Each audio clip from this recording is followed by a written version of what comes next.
मनुष्य के सारे संबंधों का आधार है अपेक्षा।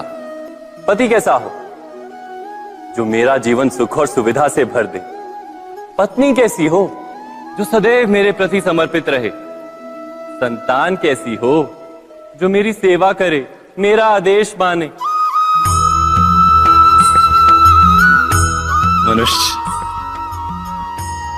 मनुष्य उसी को प्रेम भी कर पाता है जो उसकी अपेक्षा पूर्ण करता है। और अपेक्षा की तो नियति है भंग होना।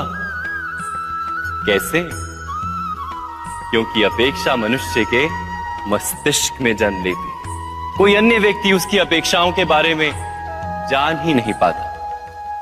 पूर्ण करने की प्रामाणिक इच्छा हो तब भी कोई मनुष्य किसी की अपेक्षाओं को पूर्ण नहीं कर पाता। और वहां से जन्म लेता है संघर्ष। सारे संबंध संघर्ष में परिवर्तित हो जाते। पर मनुष्य अपेक्षा को संबंध का आधार ना बनाए और स्वीकार करे केवल संबंध का आधार, तो क्या ये जीवन स्वयमेव सुख और शांति से नहीं भर जाएगा? स्वयं विचार कीजिएगा।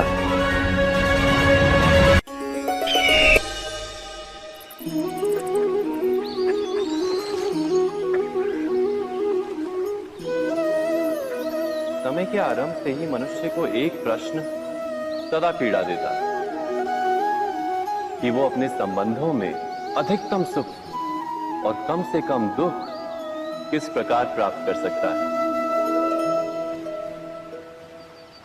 क्या आपके सारे संबंधों ने आपको संपूर्ण संतोष दिया है? विचार कीजिए। हमारा जीवन संबंधों पर आधारित है। हमारी सुरक्षा संबंधों पर आधारित है। इसी कारण हमारे जीवन के सारे सुखों का आधार भी संबंध है। किंतु फिर भी हमें संबंधों में ही अधिकतर दुख क्यों प्राप्त होते हैं? सदा ही संघर्ष भी संबंधों से ही उत्पन्न क्यों हो जाते हैं? कभी विचार किया है? जब कोई व्यक्ति किसी अन्य व्यक्ति के विचार अथवा कार्य को स्वीकार नहीं करता, उसमें परिवर्तन करने का प्रयत्न करता है, तो संघर्ष जन्म लेता है। अर्थात जितना अधिक अस्वीकार उतना ही अधिक संघर्ष, और जितना अधिक स्वीकार उतना ही अधिक सुख। क्या ये वास्तविकता नहीं? यदि मनुष्य स्वयं अपनी अपेक्षाओं पर अंकुश रखे, अपने विचारों को परखे, किसी अन्य व्यक्ति में परिवर्तन करने का प्रयत्न ना कर स्वयं अपने भीतर परिवर्तन करने का प्रयास करे, तो क्या संबंधों में संतोष प्राप्त करना इतना कठिन? अर्थात क्या स्वीकार ही संबंध का वास्तविक अर्थ नहीं? स्वयं विचार कीजिए।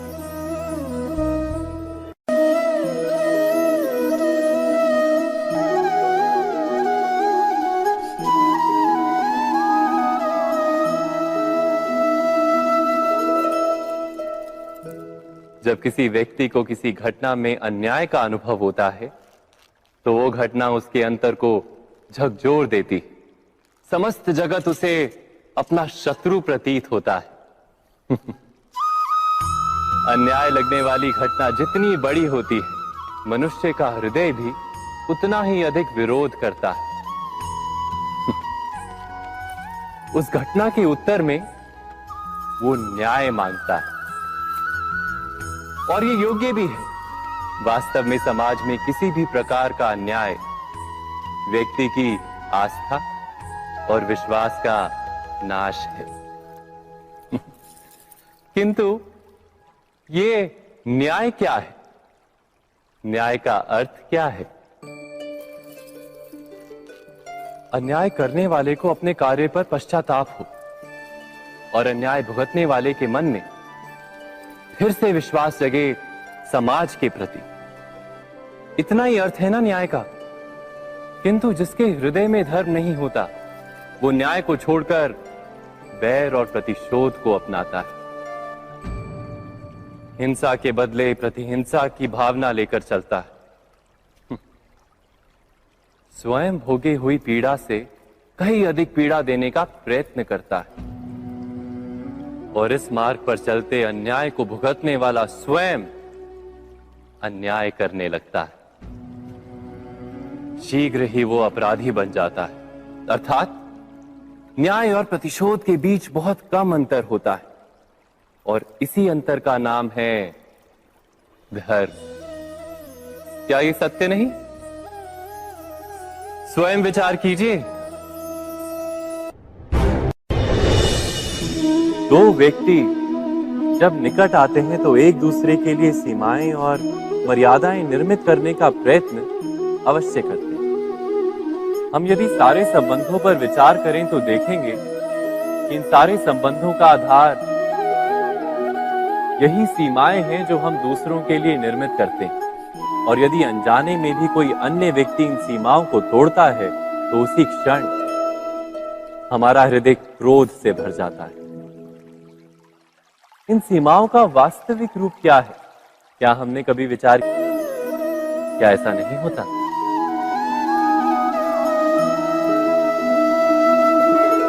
पर यदि एक दूसरे की स्वतंत्रता का सम्मान किया जाए तो किसी मर्यादाओं या सीमाओं की आवश्यकता ही नहीं होती।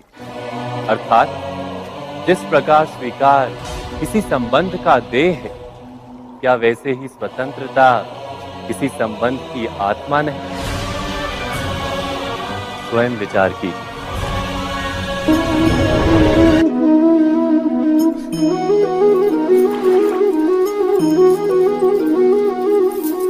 पिता सदा ही अपने संतान के सुख की कामना करते हैं, उनके भविष्य की चिंता करते रहते हैं। इसी कारणवश सदा ही अपने संतानों के भविष्य का मार्ग स्वयं निश्चित करने का प्रयत्न करते रहते हैं। जिस मार्ग पर पिता स्वयं चला है, जिस मार्ग के कंकर पत्थर को स्वयं देखा है, मार्ग की छाया, मार्ग की धूप को स्वयं जाना है, उसी मार्ग पर उसका पुत्र भी चले, यही इच्छा रहती है हर पिता की। निस्संदेह उत्तम भावना है ये,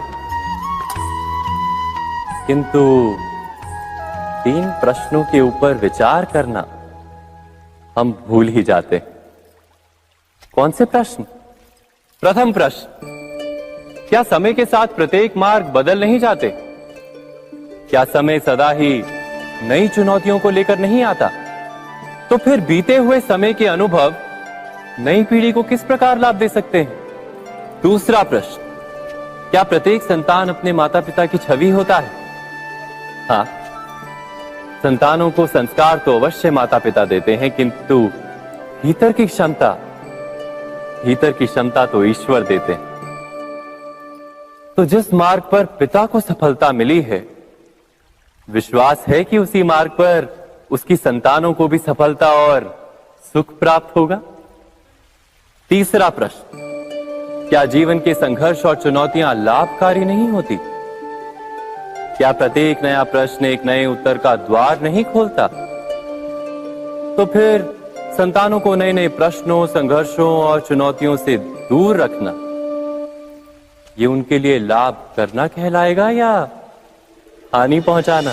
अर्थात जिस प्रकार संतान के भविष्य का निर्माण करने के बदले उसके चरित्र का निर्माण करना श्रेष्ठ है, वैसे संतानों के जीवन का मार्ग निश्चित करने के बदले उन्हें नए संघर्षों के साथ जूझने के लिए मनोबल व ज्ञान देना अधिक लाभदायक नहीं होगा? स्वयं विचार कीजिए। सबके जीवन में ऐसा प्रसंग अवश्य आता है कि सत्य कहने का निश्चय होता है हृदय में, किंतु मुख से सत्य निकल नहीं पाता। कोई भय मन को घेर लेता है। किसी घटना अथवा प्रसंग के बारे में बात करना या फिर स्वयं से कोई भूल हो जाए उसके बारे में कुछ बोलना, क्या ये सत्य है? नहीं, ये तो केवल तथ्य है। अर्थात जैसा हुआ था वैसा केवल बोल देना सामान्य सी बात है। किंतु कभी कभी उस तथ्य को बोलते हुए भी भय लगता है, कदाचित किसी दूसरे की भावनाओं का विचार आता है मन, दूसरे को दुख होगा ये भय भी शब्दों को रोकता है। तो ये सत्य क्या है? क्या हमने कभी विचार किया है? जब भय रहते हुए भी कोई तथ्य बोलता है तो वो सत्य कहलाता है। वास्तव में सत्य कुछ और नहीं, केवल निर्भयता का दूसरा नाम है। और निर्भय होने का कोई समय नहीं होता, क्योंकि निर्भयता आत्मा का स्वभाव है। अर्थात क्या प्रत्येक क्षण सत्य बोलने का क्षण नहीं होता?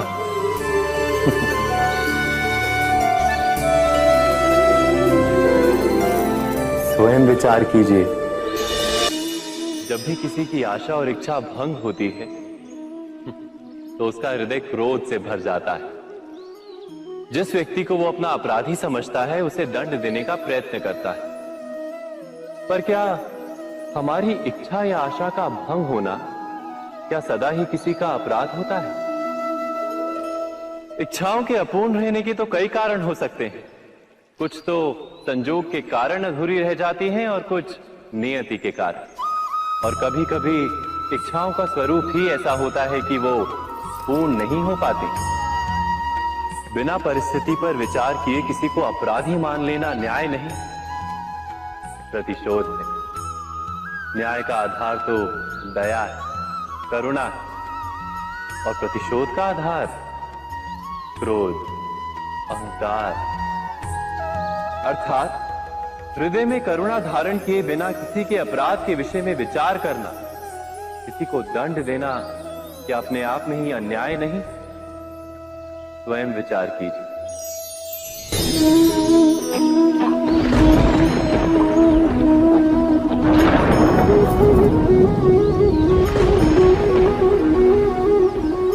सपनों और पूर्वाभासों के आधार पर हम भविष्य के सुख दुख की कल्पना करते हैं। भविष्य के दुख का कारण दूर करने के लिए हम आज योजना बनाते हैं। किंतु कल के संकट को आज निर्मूल करने से हमें लाभ मिलता है या हानि पहुंचती है? ये प्रश्न हम कभी नहीं करते।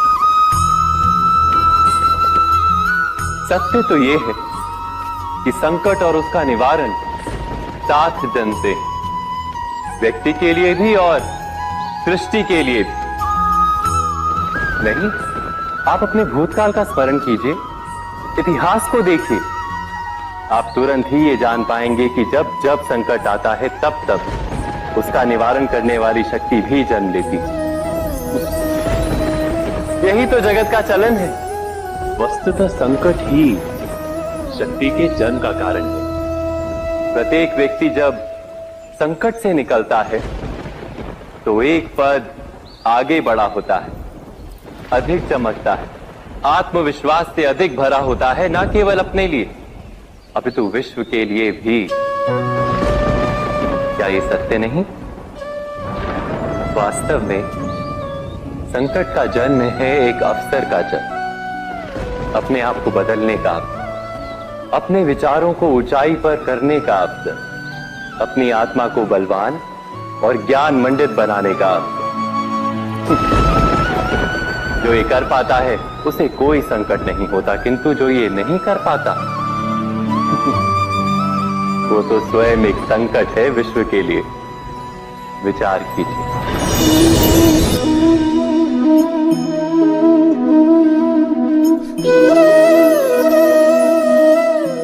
परंपरा में धर्म बसता है और परंपराएं ही धर्म को संभालने का कार्य करती हैं, ये सत्य है। पर क्या केवल परंपरा ही धर्म है? विचार कीजिए। सत्य तो यह है कि जिस प्रकार पाषाण में शिल्प होता है उसी प्रकार परंपरा में धर्म होता है। भविष्य के आधार पर सब आज का निर्णय लेना चाहते हैं। भविष्य में सुख मिले, भविष्य सुरक्षित हो, ऐसे निर्णय आज लेने का प्रयत्न रहता है सबका। आप अपने जीवन को देखिए। क्या आपके अधिकतर निर्णय के पीछे भविष्य का विचार नहीं होता? और हो भी क्यों ना, अपने जीवन को सरल और सुखमय बनाने का प्रयत्न करने का अधिकार सबका है। पर भविष्य तो कोई नहीं जानता, केवल कल्पना ही की जा सकती है। तो जीवन के सारे महत्वपूर्ण निर्णय कल्पनाओं के आधार पर ही करते हैं हम। क्या निर्णय करने का कोई तीसरा मार्ग हो सकता है? विचार कीजिए। सारे सुखों का आधार धर्म है, और वो धर्म मनुष्य के हृदय में बसता है। तो प्रत्येक निर्णय से पूर्व स्वयं अपने हृदय से ये प्रश्न अवश्य पूछ लेना कि ये निर्णय स्वार्थ से जन्मा है या धर्म से। क्या इतना पर्याप्त नहीं? भविष्य के बदले धर्म का विचार करने से क्या भविष्य अधिक सुखपूर्ण नहीं होगा? स्वयं विचार कीजिए। व्यक्ति को जब उसके अपराध का दंड मिलता है, तब कभी कभी उस न्याय को देखकर मन कचोटता है। प्रश्न उठता है हृदय में कि जब वो अपराध हुआ था तब व्यक्ति भिन्न था। उसके पश्चात उसने इतने पश्चाताप किए, स्वयं में इतना परिवर्तन किया, फिर उसे दंड क्यों मिले? पर जहां आघात होता है वहां प्रत्याघात भी होता है। जैसा कर्म वैसा फल। यदि किसी को प्रेम दोगे तो सुख प्राप्त होगा, यदि किसी की हत्या करोगे तो मृत्यु दंड मिलेगा। जैसा कार्य वैसा ही न्याय। तो फिर प्रायश्चित और पश्चाताप का कोई मूल्य नहीं है? अवश्य है मूल्य। प्रायश्चित और पश्चाताप मनुष्य की आत्मा को बलवान करता है। आने वाले दंड को स्वीकार करने के लिए मनुष्य को तैयार करता है। अर्थात बिना प्रायश्चित के दंड स्वीकार करने का कोई मूल्य है? स्वयं विचार कीजिए।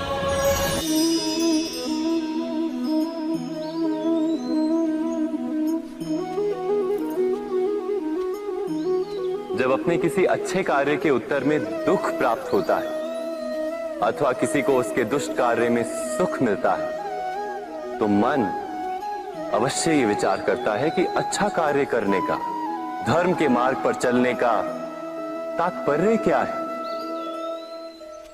पर दुष्ट आत्मा को क्या प्राप्त होता है ये भी देखिए। दुष्टता करने वाला हृदय सदा चंचल रहता है, अकुलाता रहता है। मन में सदा नए नए संघर्ष उत्पन्न होते हैं। अविश्वास उसे जीवन भर दौड़ाता है। क्या ये सुख है? जबकि धर्म पे चलने वाला, अच्छा कार्य करने वाले, सच्चरित्र व्यक्ति का हृदय शांत रहता है। परिस्थितियां उसके जीवन के सुख में बाधा नहीं बनती। समाज में सम्मान और मन में संतोष रहता है सदा। अर्थात अच्छा बर्ताव भविष्य में किसी सुख का मार्ग नहीं। अच्छा बर्ताव स्वयं सुख अथवा बुरा बर्ताव भविष्य में किसी दुख का मार्ग नहीं। अधर्म उसी क्षण दुख उत्पन्न करता है। धर्म से सुख नहीं, धर्म स्वयं।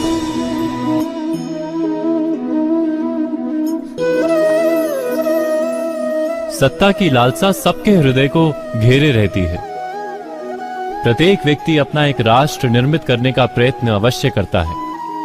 फिर वो राष्ट्र कुरु राष्ट्र की भांति बहुत बड़ा हो या फिर अपने परिवार तक सीमित हो, वो सत्ता प्राप्त करने का प्रयास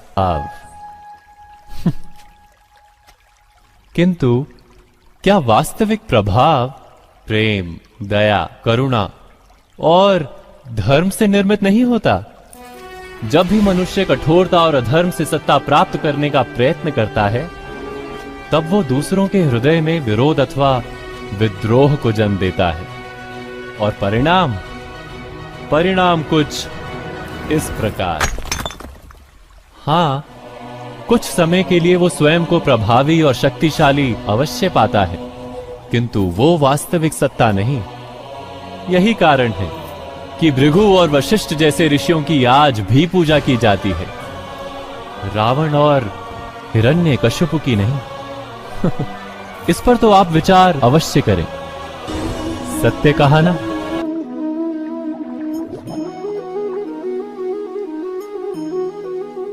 इस संसार में आने वाला प्रत्येक बालक संपूर्णतः संस्कार रहित होता है। उसके अंतर पर ना किसी अच्छे संस्कार के चिन्ह अंकित होते हैं, ना ही बुरे संस्कार के। अर्थात जन्म से बालक में ना कोई गुण होता है और ना ही कोई दोष। तो ये दोष अथवा गुण किस प्रकार प्राप्त होते हैं, क्या हमने कभी विचार किया है? जो बात माता पिता के मुख से निरंतर सुनी जाती है, वही बात उनकी संतानों के हृदय का संस्कार बनती है। जैसे किसी गांव में नदी तट तक एक पगडंडी बन जाती है केवल उस मार्ग पर बार बार चलने के कारण। अर्थात माता पिता के हृदय की इच्छाएं उनकी संतानों के हृदय का दोष अथवा गुण बनकर जन्म लेती हैं। क्या ये सत्य नहीं? पर फिर भी जब उनकी संतानों में कोई दोष दिखाई देता है तो माता पिता आश्चर्य और दुख से भर जाते हैं। माता पिता का हृदय ये प्रश्न करता है कि उनकी संतानों में ये कुसंस्कार आए कहां से।